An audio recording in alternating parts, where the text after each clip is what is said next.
말씀 보도록 하겠습니다. 신약성경 마가복음 16장 9절 말씀부터 13절까지는 말씀입니다. 마가복음 16장 9절로 13절, 신약성경 85페이지입니다.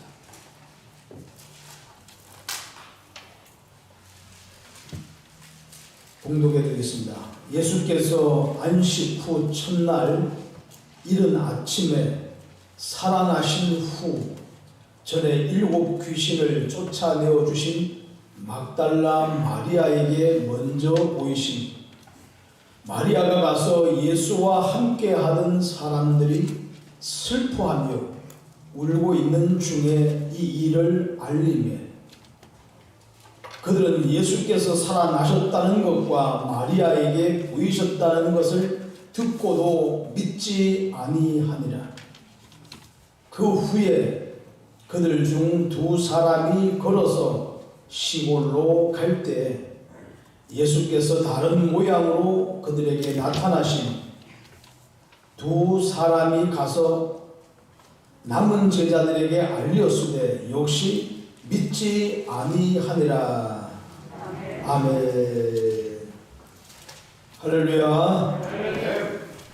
부활절 이 아침 주님의 예비하신 은혜가 저와 여러분과 함께 하시기를 주님의 이름으로 축원합니다. 이 세상에는 믿을 수 없는 일들이 너무나 많습니다. 주님의 교회 건물만큼이나 크고 무거운 것이 하늘을 날아간다. 이건 지금부터 한 100년 전만 해도 상상할 수도 없는 일이에요. 지금도 우리는 어떻게 비행기가 하늘을 날아갈까? 그냥 날아가니까 날아가는 줄 알지 아무리 생각해도 그 원리를 다 이해할 수가 없어. 주님의 교회보다 10배나 더 큰 쇳덩어리가 바다 위에 떠 있다는 것 상상할 수가 없는 일이에요. 우리 작은 인간의 머리로는 도저히 아무리 생각을 해도 이해할 수가 없어요. 모래 하나만 바다에 던져도 그냥 깔아 넣는 것이 정상적인데 수천 톤의 수만 톤의 배가 바다 위에 그냥 떠 있다. 어떻게 믿을 수가 있겠습니까? 아무 선도 없고 연결하는 고리가 아무것도 없는데 핸드폰 하나만 가지고 있으면 지구 반대편에 있는 사랑하는 사람들과 얼굴과 얼굴을 대하여 화상통화가 가능한 시대입니다. 이걸 도대체 뭘로 설명할 수가 있겠어요? 믿을 수 없는 일들이 너무너무 많습니다. 심지어 코로나로 말미암아 한국교회 성도들 절반이 하나님을 떠나 세상으로 나간 이 아픈 현실, 무엇로 우리가 이해할 수가 있겠습니까? 불과 3년 전만 해도 도저히 믿을 수 없는 일, 이런 일이 있을 거라고는 상상도 못했어요. 그리고 한국교회가 이렇게 엄청나게 풍지박살 날 줄 상상도 못했어요. 코로나가 다 지나가고 있음에도 불구하고 돌아오지 않는 성도들 믿을 수가 없어요. 어떻게 안 돌아올 수 있을까? 왜 못 돌아올까? 아무리 생각해도 이해할 수가 없어. 고등학교 2학년 남학생이 늦은 시간 학원 수업을 마치고 집으로 돌아오는 길에 음주 뺑소니 운전차에 치여서 죽어버리고 말았어. 여러분이 만약에 부모라고 하면 그 자녀가 내 자녀라고 하면 믿을 수 있겠습니까? 도저히 믿을 수가 없어. 세상에는 이런 일들이 얼마나 많은지 몰라. 그런데 이보다 더 믿을 수 없는 것이 예수님께서 내가 죽은 지 사흘 만에 다시 살아날 것이라 말씀하시고 돌아가셨는데 진짜로 3일 만에 다시 살아나셨다는 것 어떻게 믿을 수가 있어요? 불신자들에게 이야기를 하게 되면은 다들 웃고만 우리 보고 이상한 사람들이라고 말할 도저히 상상할 수가 없고 믿을 수가 없어. 그럼에도 불구하고 우리 주님은 사흘 만에 부활하시고 살아나신 줄로 믿으시기 바랍니다. 그럼 왜 주님께서 부활하셨습니까?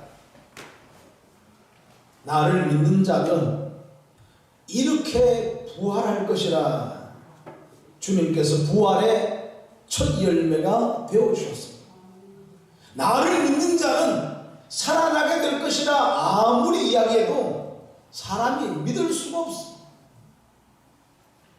따라서 주님께서는 본인이 친히 3일 만에 부활하시는 거예요. 봐라, 내가 이렇게 부활하지 않았느냐? 너희도 나를 믿으면 이와 같이 부활하게 될 것이다.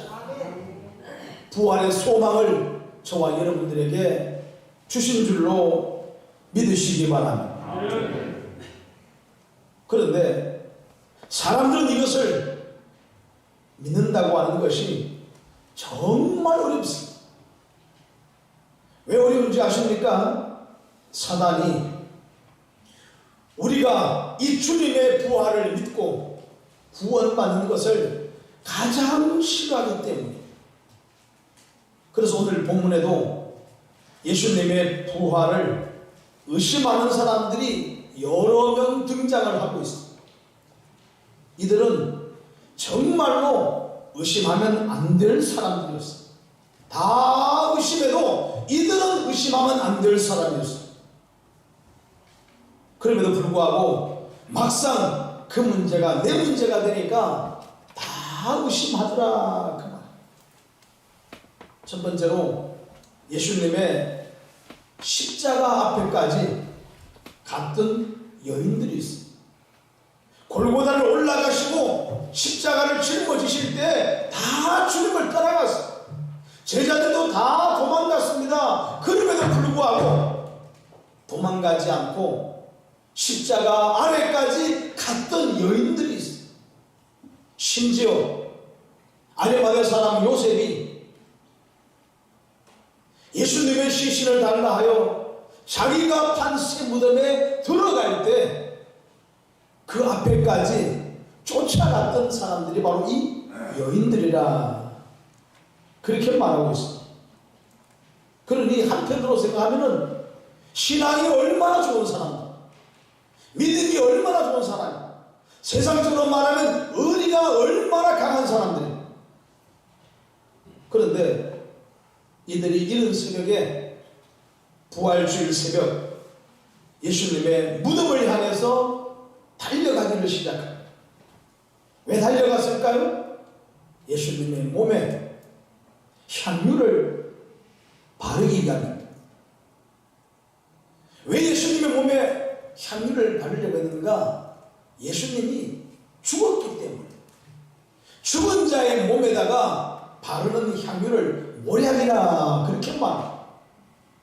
예수님의 시신이 썩지 않도록 모략을 바르기 위해 그 향유를 준비하여 이른 새벽에 예수님의 무덤을 향해 달려갔어요. 그런데 그곳에서 오늘 이 여인들이 무슨 소리를 듣습니까? 예수님이 부활하셨다고 하는, 살아나셨다고 하는 소리를 듣게 됩니다. 그러자 이 여인들은 무서워 떨며 한동안 말을 잇지 못하고 멍하니 서 있었어요. 이유가 뭘까요? 믿어지지 않았기 때문에.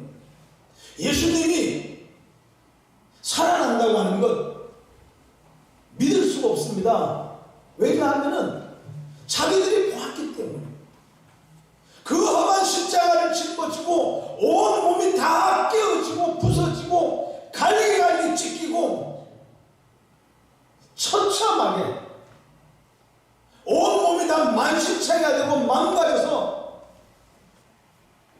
죽는 것을 이 여인들이 다 보았기 때문에 멀쩡하게 흠없이 깨끗하게 죽었다. 어느 정도 이해할 수 있습니다. 그러나 이 예수님은 도저히 살아날 가망이 없는 그 몸이 이겨져서 다 망가져서 죽었어. 그러니 그 예수님이 살아난다? 이 여인들은 상상할 수 없었어. 두 번째로 부활하신 주님을 만난 여인들이 달려가서 제자들에게 예수님의 부활 소식을 전하게 됩니다. 예수님이 살아나셨다, 부활 소식을 전하게 됩니다. 그때 그들은 어떻게 반응했는가? 이 제자들은 어떻게 반응했는가? 부활 소식을 듣고도 그들도 역시 믿지 않았다, 그렇게 말하고 있습니다. 예수님께서 살아계실 때 이 죽으심과 부활에 관해서 여러 번 말씀하셨습니다. 그리고 내가 죽거든 너희는 갈릴리로 가라, 너희가 거기서 나를 보게 될 것이라 말씀하셨습니다. 그런데 예수님이 돌아가신 다음에 갈릴리로 간 사람은 한 명도 없어요. 아무도 갈릴리로 가지 않았습니다. 왜? 거길 왜 가느냐, 그 말. 예수님은 죽어 무덤 속에 들어가 있는데 우리가 무엇 때문에 갈릴리로 가느냐, 그 말. 그러니까 갈릴리로 가는 사람이 한 명도 없었어. 아무도 예수님의 말씀을 믿는 자가 없었다, 그 말이야. 오히려 예수님의 부활 소식을 전하는 여인들을 혼이 나간 여자들로 취급하고 측은하게 바라보았을 따름입니다. 세 번째, 엠마오로 가는 두 제자에게 주님이 나타나셨습니다. 그리고 부활에 관한 말씀을 전하십니다. 그런데 그들도 역시 믿지를 않았습니다. 그래서 이 제자들이 갈릴리로 가지 않고 엠마오로 내려갔다, 그렇게 말하고 있습니다. 그런데 저들의 눈이 밝아져 예수님의 부활하심을 알게 되었습니다. 그러자 달려가서 제자들에게 이 부활 소식을 전합니다. 그런데 그때도 제자들은 역시 믿지 않았다, 그렇게 말하고 있습니다. 빌라도가 안 믿었다, 대제사장이 안 믿었다, 사두개인 바리새인들이 안 믿었다, 뭐 어느 정도 이해할 수가 있습니다. 그런데 이 제자들은 믿었어야만 했다, 그 말입니다. 그런데 이 제자들도 믿지를 못하더라, 그 말입니다. 그래서 제자들이 다 한 방에 모여 있을 때 주님이 나타나셔서 어떻게 하셨습니까? 저들의 믿음이 없는 것과 마음이 완악한 것을 꾸짖으셨다, 그렇게 말씀하고 있습니다. 14절 한번 보겠습니다. 그 후에 11 제자가 음식 먹을 때 예수께서 그들에게 나타나사 그들의 믿음 없는 것과 마음이 완악한 것을 꾸짖으시니 이는 자기가 살아난 것을 본 자들의 말을 믿지 아니하밀러라 그렇게 말하고 있습니다. 주님의 교회 사랑하는 성도님들, 몇 명의 제자라고 말씀하고 있습니까? 11명의 제자라고 말하고 있습니다. 예수님을 팔아먹었던 가룟 유다는 목매달아 자살해 죽어버렸고 나머지 11명이 한 방에 모여 있습니다. 그런데 그 11명의 제자들 중에 단 한 명도 예수님을 믿은 자가 없었다 그 말이에요. 그 중에 한두 명이라도 예수님의 부활을 믿는 자가 있고 제자들을 독려해야 맞는데 아무도 없었다 그 말이에요. 오늘날로 바꿔 말하게 되면 지금 여기에 많은 성도들이 함께 앉아 예배를 드리는데 이 중에 예수님의 부활을 믿는 자가 단 한 명도 없었다. 그렇게 말하는 것과 조금도 다르지가 않다 그 말이에요. 그렇다면 이것이 비단 제자들만 비난할 일이겠습니까? 오늘 우리들은 어떻습니까? 나는 과연 얼마나 주님의 부활을 믿고 있습니까?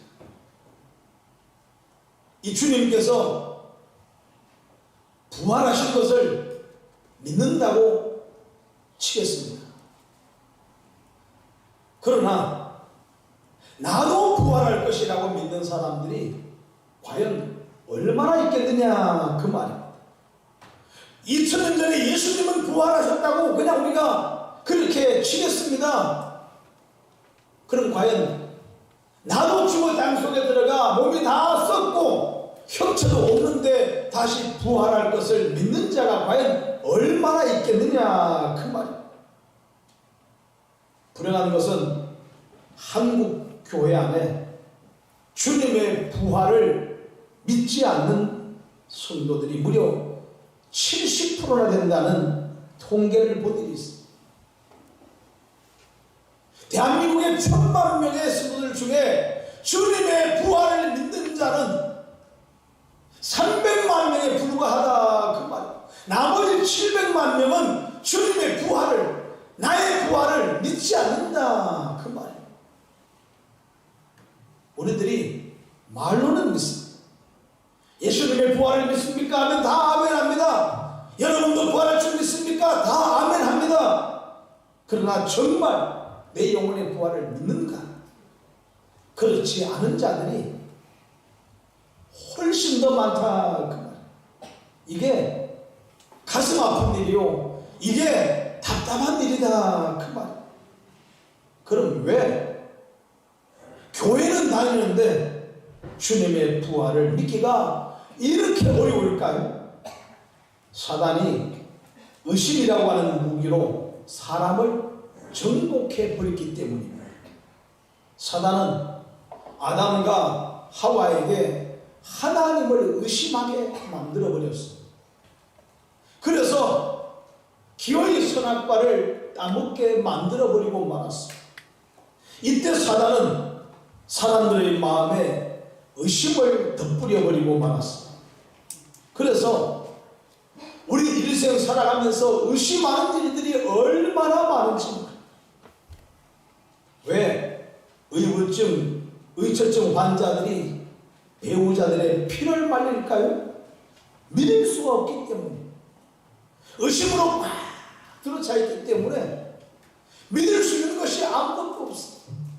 그러니까 끊임없이 의심하고 다투고 싸우고 분쟁하고 집안이 전쟁, 심지어 믿는 성도들도 서로가 서로를 믿지 못하고 의심하는 일들이 부지기수로 많습니다. 그래서 결국 사단은 내 신앙을 강탈하여 무너지게 만들고 결국은 잡아서 영원한 지옥으로 끌고 가버리고 만다 그 말이에요. 출애굽한 이스라엘 백성들이 왜 걸핏하면은 하나님을 원망하고 불평하고 왜 모세를 돌로 쳐 죽이려고 했을까요? 하나님을 믿지 못했기 때문에, 모세를 믿지 못한 까닭에. 그래서 애굽에 잘 살고 있는 우리를 이끌어내어서 이 광야에서 다 죽이려고 한다, 이렇게 하나님을 의심하기 시작해요.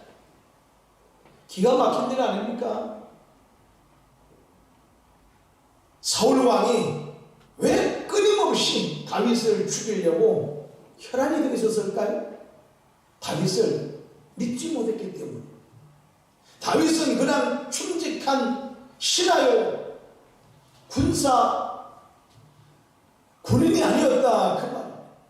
자신의 딸을 다윗의 아내로 준 자기의 사위, 그런데 그 사위를 끊임없이 못 믿고 불신하고 일생 동안 다윗을 죽이려고 쫓아다니다가 결국은 못 죽이자 자기가 스스로 자살해 죽어버리고 말았다, 그 말. 제자들은 왜 갈릴리로 못 갔을까요? 주님을 믿지 못했기 때문에. 3년 동안 주님을 따라다니면서 얼마나 많은 이적과 기적을 눈으로 보고 체험했어요. 그 입에서 나오는 말씀을 얼마나 많이 들었습니까? 그런데 막상 주님이 돌아가심과 동시에 저들의 믿음도 전부 다 돌아가 버리고 말았다, 그 말. 다 죽어버리고 말았다, 그 말. 3년 반 동안 쌓아놓은 저들의 신앙은 물거품이 되어버리고 말았다, 그 말. 주님이 죽는 순간에 다 끝나버리고 말았다, 그 말. 그러니 갈릴리로 가라고 하는 주님의 말씀을 순종하고 따르는 자가 그 중에 한 명도 없었다, 그 말. 다 못 믿어도 나는 가리라, 갈릴리로 가리라, 홀로 갈릴리를 향해서 발걸음을 뚜벅뚜벅 옮기는 자가 있어야 되는데 한 명도 없더라, 그 말. 그런데 하물며 이 주님의 부활을 어떻게 믿겠습니까? 이것은 상식으로도 세상 경험으로도 그 무엇으로도 이해할 수도 없고 믿을 수도 없는 일이에요. 그럼 어떻게 해야 믿을 수가 있는가? 내 힘으로는 불가능합니다. 내 지혜로는 불가능합니다. 오직 성령의 능력으로만 가능한 줄로 믿으시기 바랍니다. 그래서 부활하신 주님께서 제자들을 찾아오셔서 제일 먼저 하신 말씀이 뭔가? 성령을 받으라. 성령을 받으라. 왜? 너희의 지혜와 너희의 경험과 너희의 이성으로는 나의 부활을 도저히 이해할 수 없으니 성령을 받으라. 그래서 의심하는 자가 되지 말고 믿는 자가 되라, 그 말씀. 이와 같이 우리 주님께서는 저와 여러분들에게도 이 주님의 부활을 믿을 수 있도록 성령 부어주시기를 원하시는 줄로 믿으시기 바랍니다. 할렐루야, 할렐루야. 그래서 누가복음 11장 13절에 너희가 악할지라도 좋은 것을 자식에게 줄 알거늘 하물며 너희 하늘 아버지께서 구하는 자에게 성령을 주시지 않겠느냐. 세상에 우리가 하나님께로부터 받고 싶은 것들이 얼마나 많겠습니까? 그러나 가장 좋은 것이 성령이라고 말씀하고 있습니다. 왜? 이 성령이 임해야만이 내가 주님을 믿을 수 있고 주님을 믿어야만이 구원받을 수 있기 때문에 주님은 우리에게 이 가장 좋은 성령을 선물로 주시겠다 말씀하고 있습니다. 이 성령 충만함이 오늘 저와 여러분들에게 임하시기를 주님의 이름으로 축원합니다. 주시겠다고 약속하신 성령이 오늘도 저와 여러분의 심령에 충만하게 채워주시기를 주님의 이름으로 축원합니다. 그렇는데 우리에게 이런 은혜를 부어주신 하나님 얼마나 감사합니까? 수많은 사람 가운데 저와 여러분들을 선택하시고 구별하여 거룩한 백성 삼으시고 오늘 이 말씀이 믿어진다고 하면은 이것이 하나님의 놀라운 은혜요 사랑인 줄로 믿으시고 그 하나님 앞에 무한 감사하시기를 주님의 이름으로 축원합니다. 안타까운 것은 출애굽한 이스라엘 민족들 중에 가나안 땅에 들어간 사람은 불과 소수에 불과합니다. 출애굽할 때 20살이 넘지 못한 어린 아이들, 그들만 가나안 땅에 들어가게 되었고, 나머지는 광야에서 태어난 광야 백성들만 가나안 땅에 들어가게 되었습니다. 출애굽할 때 20살이 넘은 성인들은 여호수아와 갈렙 외에는 전부 다 광야에서 죽고 말았습니다. 즉, 이 장년부들은 광야에 들러리가 되고 말았다, 그 말이에요. 후손들이 가나안 땅에 들어가는데 들러리만 쓰다가 광야에서 전부 다 죽고 말았어. 이들이 출애굽할 때는 어디를 가보자 출애굽했을까요? 가나안 땅에 들어가기 위해 출애굽했습니다. 그런데 한 명도 들어가지 못하고 다 죽어버리고 가나안 땅에는 후손들만 들어갔어. 오늘 주님의 교회 사랑하시는 세상에서 구원받아 교회라고 하는 광야에 오늘 저와 여러분들은 나와 있습니다. 그러시는데 이 광야에서 주님을 의심하고 불신하다가 가나안 땅인 천국에 들어가지 못하고 교회라고 하는 광야에서 다 죽어 멸망하는 자 되지 않기를 주님의 이름으로 축원합니다. 안타까운 것은 이 교회에서 버텨내지 못하고 거친 광야에서 바람이 조금 분다고, 가시밭길이 있다고, 날씨가 뜨겁다고 이런저런 핑계를 대면서 광야에서 죽어 무덤이 되어버린 영혼들이 얼마나 많습니까? 한때는 가나안 땅에 들어가겠다고 엄청난 포부를 가지고 희망을 가지고 광야로 나왔는데 자기들은 일주일 보름 만에 가나안 땅에 들어갈 줄 생각했는데 1년이 돼도 못 들어가고 10년이 돼도 못 들어가고 광야를 헤매고 있으니까 저들의 믿음이 다 무너져 버리고 말았어.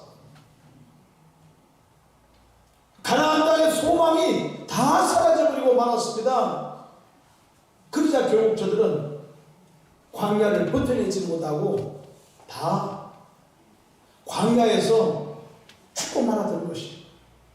오늘 주님의 교회 사랑하시는 우리도 교회라고 하는 광야에서 신앙생활을 하다 보면은 원치 않는 모래바람을 만날 수 있습니다. 뜨거운 볕볕 아래 숨을 쉴 수 없을 만큼 허덕댈 때가 있습니다. 추위와 싸워야 하고 먹을 것과 싸워야 하고 가시밭길을 지나가야 하고 감당하기 버거운 고난의 때가 왜 없겠습니까? 사단이 그냥 둘리가 만무한 것입니다. 수단과 방법을 가리지 않고 우리 앞에 영적인 바리케이트를 쳐놓고 넘어지게, 걸려 넘어지게, 일어나지 못하게 가로막는 사단의 세력이 얼마나 많겠습니까? 그럼에도 불구하고 가나안 땅 천국의 비전이 확신한 사람은 넘어져도 일어나고, 넘어져도 일어나고, 또 일어나고, 또 일어나게 될 줄로 믿으시기 바랍니다. 그러나 가나안이 안 보이는 사람들은 광야를 넘어가지 못하고 결국 다 쓰러져 버리고만, 다 넘어져 버리고만. 그렇다면 어떻게 해야겠습니까? 오늘 주님 앞에 성령의 충만함을 사모하시길 바랍니다. 그래서 성령의 충만함으로 말미암아 내 안에 밀려오는 의심들을 전부 다 몰아내시기를 주님의 이름으로 축원합니다. 성령 충만함으로 내 안에 밀려오는 불신의 세력을 예수 이름으로 내어 쫓아버리시기를 주님의 이름으로 축원합니다. 그럴진데 내게 임한 성령을 소멸하지 않기를 다시 한번 주님의 이름으로 축원합니다. 이 성령 충만함으로 말미암아 저와 여러분들 안에 부활 소망으로 넘쳐나시기를 주님의 이름으로 축원합니다. 그래서 도저히 믿을 수 없는 이 부활 사건이 믿어지는 역사에 있기를 주님의 이름으로 축원합니다. 믿어지셨거든 다시 불신하지 않도록 성령의 충만함을 날마다 사모하시라.